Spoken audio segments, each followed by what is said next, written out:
Hallo, wir sind Timo und Katharina und wohnen mit unserem Sohn Leonhard in einem alten Kasernengebäude in Landau. Kommt doch einfach mal mit rein.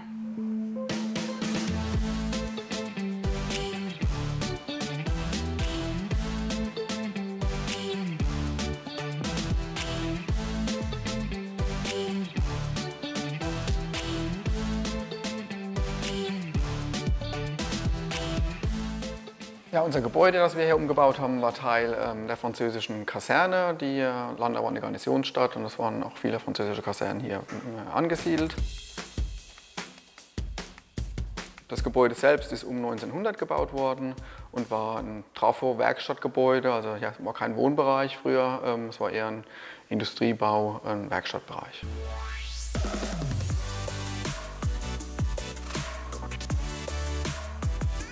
Wir haben es beim Spaziergang entdeckt und haben uns ja, direkt in das Gebäude auch verliebt, obwohl wir es nur von außen gesehen haben. Eine Sache, die unser Gebäude kennzeichnet, ist neben der tollen Deckenhöhe, die man ja hier sehr gut sehen kann, auch unsere ja, Leidenschaft für alte Möbelstücke, gerade auch um diesen Werkstattcharakter zu betonen.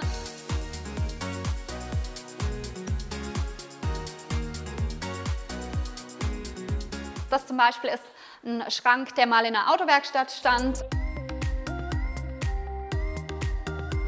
Ja, und die meisten Schubladen sind tatsächlich leer. Oder auch hier so ein alter Eisenbahnpalettentisch, den wir als Sofatisch umgebaut haben. Den haben wir abgeschliffen, versiegelt. Und ja, finden wir einfach sehr schön, diese Kombination aus dem sehr schlicht minimalistisch-puristischen gepaart mit ja, solchen industriellen Möbelstücken, gerade auch wenn sie aus Holz sind.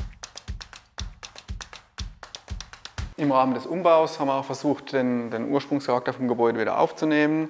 Sei es zum Beispiel auch durch die Wand, die man hier noch erkennen kann. Das ist eine alte Wand, die wir erhalten haben. Aber auch hier der Boden. Wir haben uns für einen Sichtestrich entschieden. Der ein oder andere Freund oder Gast, der mal hier reinkommt, hat sich dann immer wieder gewundert, wie diese großen Platten hier reingekommen sind.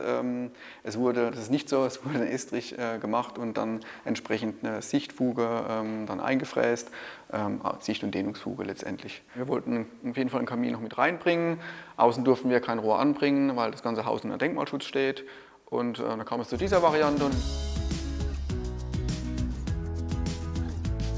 Wir wollen das aber von allen Stellen in dem großen Raum auch genießen und haben uns deswegen auch für ein Modell entschieden, was man einfach ja, auch entsprechend bewegen kann und sind damit auch immer noch total happy.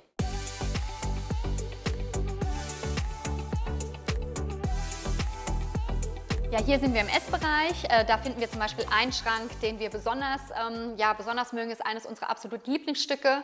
Findet sich sehr selten, ist ein französischer Werkstattschrank und wir nutzen den als Bar und als Geschirrschrank. Ist tatsächlich nicht immer praktisch, weil er sehr staubanfällig ist, aber da muss man einfach auch Kompromisse eingehen und die Optik überzeugt nach wie vor so sehr, dass wir das auch weiterhin so nutzen.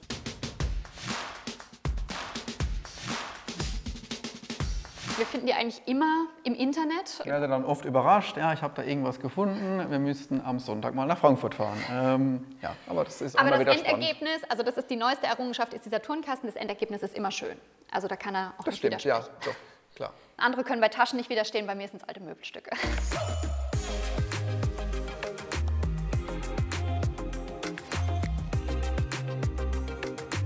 Wir haben auch, wenn man sich hier den Tisch anschaut, haben wir auch in Eigenleistung was gemacht, haben dann gesehen, ja, man könnte das mit Gerüstbohlen durchführen, mit einem Freund zusammen, der uns noch die Gestelle geschweißt hat und sind da sehr zufrieden und lieben den Tisch. Für uns ist es halt schön, es ist ein Tisch, wo wir wissen, wir waren da in der Werkstatt gestanden, haben dran geschliffen, wir haben ja, den verspachtelt, wir haben ihn geölt und es ist auch so ein Tisch, der so ein bisschen mitwächst, sage ich mal. Es sind jetzt hier die ersten Kerben drin am Platz vom Leonhard, wenn er mit irgendwas auf dem Tisch rumschlägt, aber das ist einfach schön, wenn man merkt, dass der Tisch auch so ein bisschen das eigene Leben dann mitschreibt. Das sind solche Fabriklampen, die ehemals in Tschechien in der Fabrik gehangen waren.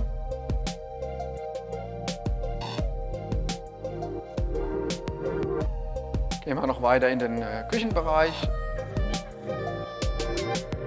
Vor allem, was uns wichtig war, dass wir einen offenen Küchenbereich haben, dass wir direkten Kontakt auch wieder zum Wohnraum haben. Wir genießen es wirklich sehr, hier dann auch zu kochen und gleichzeitig aber auch den direkten Kontakt zu unserem Besuch zu haben, beziehungsweise auch diesen kurzen Weg zum Tisch. Das ist wirklich sehr schön. Eine Besonderheit hier im Wohnraum ist noch die Galerie. Da gehen wir einfach mal hoch.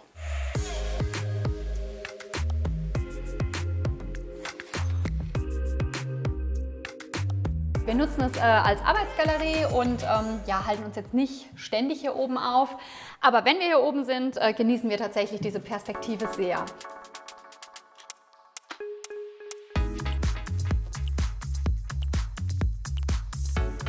Ja, hier sind wir in unserem Gästebad. Wie man schon sehen kann, haben wir hier das Ganze so ein bisschen nach dem Thema ja, medizinischer Bereich, Arztzimmer ausgerichtet.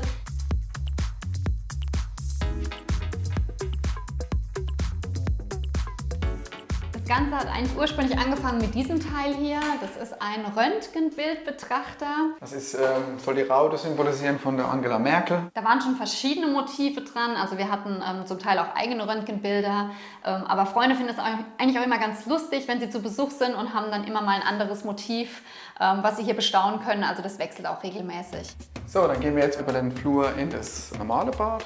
Da sieht man auch nochmal, wie es früher ausgesehen hat. Besonderheit in dem Bad, wenn man reinkommt, ist gleich dieser besondere Waschtisch, schöne Waschtisch, bestehend aus einer alten Werkbank.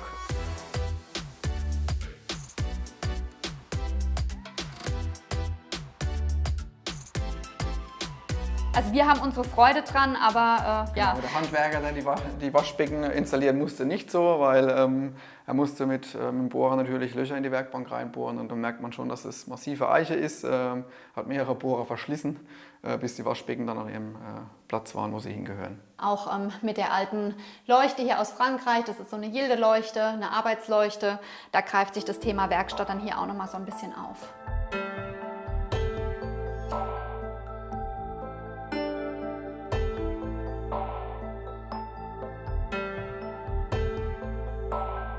Was man hier noch ganz gut erkennt, ist, dass die Deko auch so ein bisschen in diesen asiatischen Bereich reingeht, weil wir einfach ja schon immer gerne auch Reisen nach Asien gemacht haben und uns ja, da das eine oder andere Reiseaccessoire auch mitgebracht haben. Als nächstes geht es ins Schlafzimmer.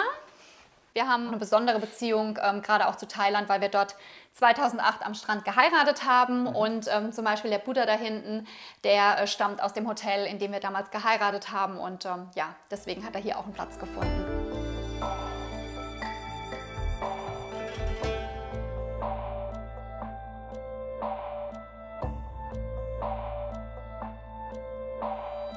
Besonderheit vielleicht hier noch, wenn man sich das Bett anschaut. Das ist eine Matratze, die einfach auf Paletten liegt. Wir hatten damals überlegt, ein neues Bett gesucht, haben nichts wirklich gefunden, was uns zugesagt hat.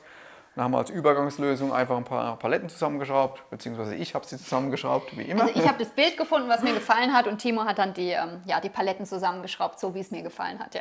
Genau, und aus der Übergangslösung wurde letztendlich eine Dauerlösung. Es gefällt uns nach wie vor sehr gut und wir haben einfach noch ein paar Rollen unten drunter geschraubt und ja, das ist jetzt unser Bett. Was uns vielleicht auch noch wichtig war, dass man hier nicht den direkten Blick auf den Kleiderschrank hat. Deswegen haben wir diese Wand nochmal eingezogen und haben das auch so ein bisschen als Galerie gestaltet. Und dadurch haben wir einfach den Blick auf Bilder aus unserem Familienleben und jetzt nicht unbedingt den Blick auf den Kleiderschrank.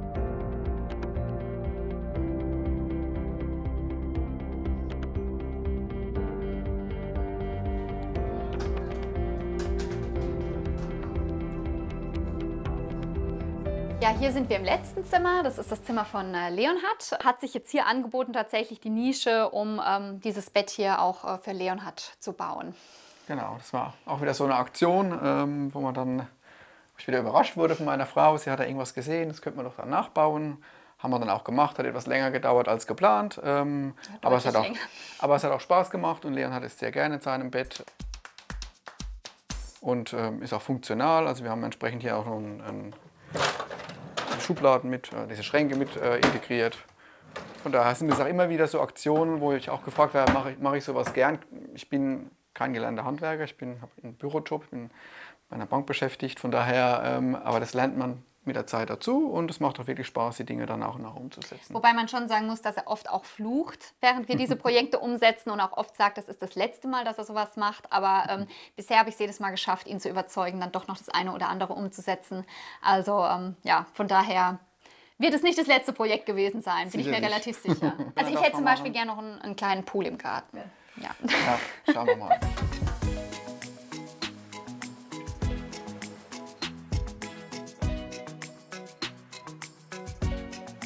Eines meiner absoluten ja, Lieblingsstücke hier ist diese alte Tafel. Ich bin Lehrerin und vor 2 Jahren wurde die Biologiesammlung bei uns aufgelöst bzw. erneuert und dann durfte ich diese schöne alte Tafel mit nach Hause nehmen. Die ja, wird jetzt regelmäßig von Leonhard hier auch verschönert und ja, die mag ich total gerne. Wir haben hier auch noch eine Bücherkiste, das war eine ehemalige Wäschereikiste, wo Wäsche aufbewahrt wurde.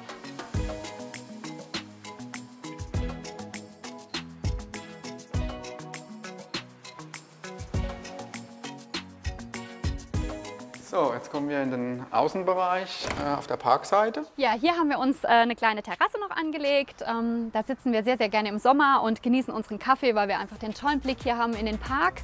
Das ist das ehemalige Landesgartenschaugelände. Die Rosen hier zum Beispiel sind auch noch ein Überbleibsel der Landesgartenschau. Hier kommen wir jetzt in den hinteren Bereich. Auch hier haben wir wieder die Elemente aufgegriffen vom alten Haus. Wir haben Steine genommen, benutzt hier, um entsprechend die... die wir selbst abgerissen haben. Das ist haben unser Gemüse- und Obstgarten. Genau, den wir jetzt auch endgültig fertiggestellt haben.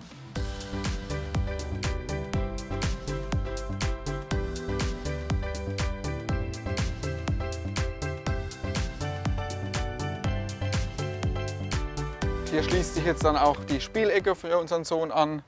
Da kann er entsprechend bei schönem Wetter sich austoben und es macht ihm auch sehr viel Spaß.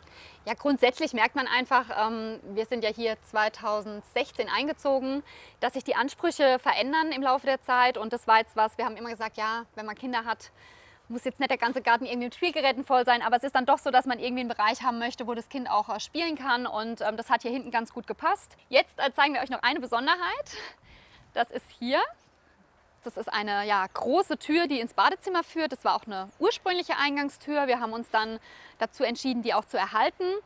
Ist total praktisch im Sommer, weil wir quasi Leonhard direkt aus dem Sandkasten matschig in die Dusche verfrachten können.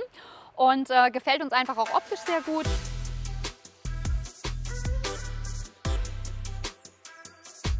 Die Besonderheiten zum alten Gebäude zu wohnen ist, dass es halt einen besonderen Flair hat. Es ist nicht das typische Gebäude, was man überall findet, die typische Wohnung, sondern man hat hier halt ein individuelles Haus, das so kein anderer hat. Das war die Rubentour durch unser Kasernengebäude. Wir hoffen sehr, dass es euch gefallen hat. Und wenn ihr noch weitere Einblicke in schöne Wohnungen oder Häuser haben wollt, dann klickt doch einfach hier. Tschüss! Tschüss!